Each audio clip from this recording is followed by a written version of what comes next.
Hey everyone, and welcome to today's Explainer. I am absolutely thrilled to be your guide on this one because, wow, do we have a fascinating journey ahead of us. We're going to explore the stunning Himalayan town of Nainital. Now, if you've ever seen it, you know it's nestled right there in the Kumaon hills of Uttarakhand, and it is just a place of breathtaking natural beauty. But as you're going to see, right beneath the serene surface of its famous Emerald Lake lies a profound, deeply layered history. And it's a history defined by two very intense extremes: catastrophic destruction and unyielding devotion.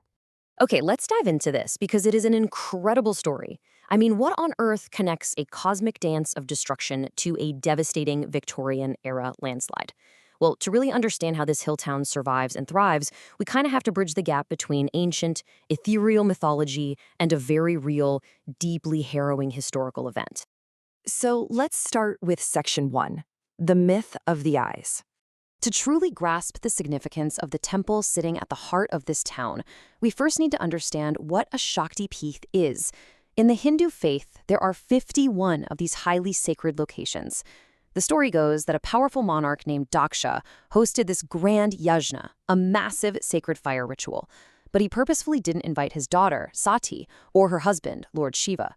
So enraged and humiliated by her father's blatant disrespect, Sati actually leapt into the yajna fire, sacrificing herself.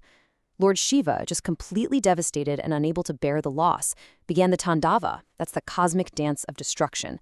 And to stop the entire universe from being totally annihilated by this dance, Lord Vishnu stepped in and used his Sudarshan Chakra to cut Sati's body into 51 pieces.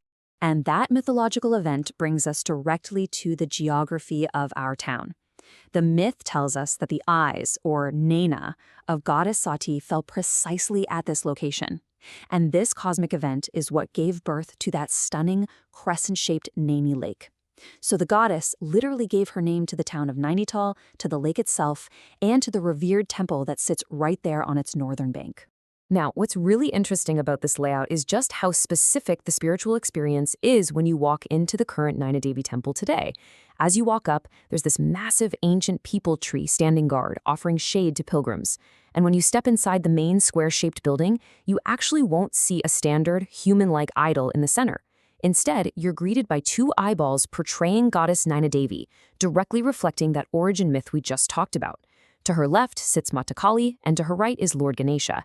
It's just a remarkably powerful and highly specific spiritual space. Moving on to Section 2, a tale of two goddesses.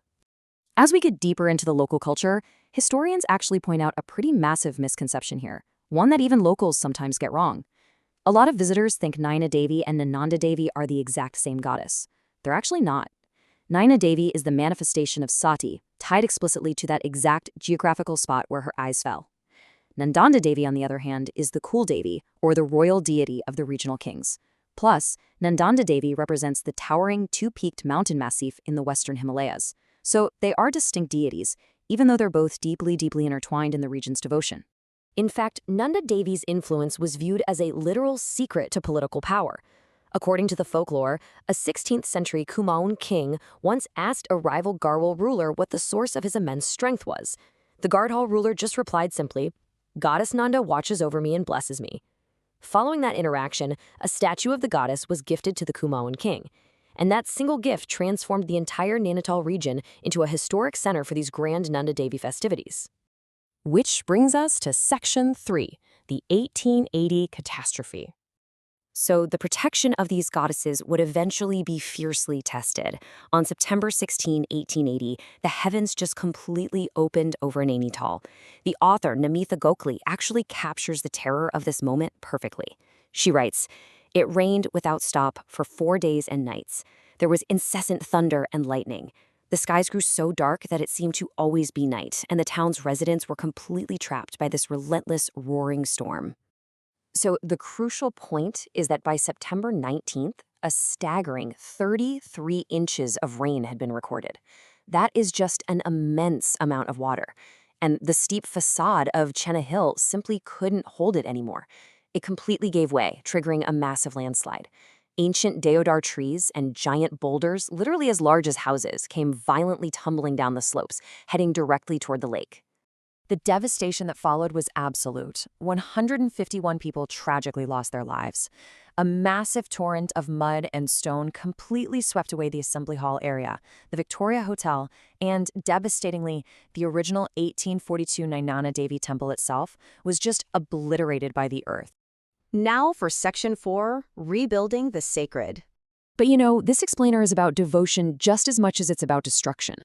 If we look at the timeline, we see the temple's earliest historical mentions back in the 15th century, and the formal erection of the idol in 1842. Then, of course, the dark mark of September 1880. But the surviving community refused to let their spiritual heart be erased.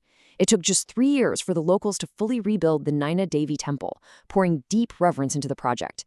And what's truly fascinating is that, to this day, locals firmly credit this rebuilt temple with protecting the town from any major natural disasters ever since. Finally, Section 5, the living traditions. And this brilliantly illustrates how we arrive at the present day, and how traditions manage to evolve over time while somehow keeping their core significance intact. Originally initiated by the 16th century Chan dynasty kings, the Grand Naina Devi festival was later officially documented and taken over by the wealthy Shah community's Ram Sevak Sabha in 1902. But as we know, traditions aren't completely static. In September 2015, the Uttarakhand High Court stepped in and actually banned the centuries-old practice of goat sacrifice at the festival. So they adapted, changing a fundamental ritual of the event for the modern era. Today, this 5-day festival is just an absolute feast for the senses. It features this incredible Ketali art, where vibrant portraits of the goddesses are drawn directly onto multi-layered banana tree trunks. There's actually a dedicated artist named Mona Shah, who's one of the very few people keeping this rare and intricate art alive today. You'll also hear the booming drums and wind instruments of the traditional Cholia folk dance echoing through the streets. And of course, you get to taste some incredibly unique hill cuisine, like changire ki kheer, which is the special, mouth-watering mulberry sweet dish. Let's see how this builds into an incredible sense of community spirit. During the festival, they harvest the sacred Brahmakamal flower, which serves as a really powerful symbol of the harmonious coexistence between humanity and the environment. And during the colorful melas or fairs, the temple premises become a true melting pot.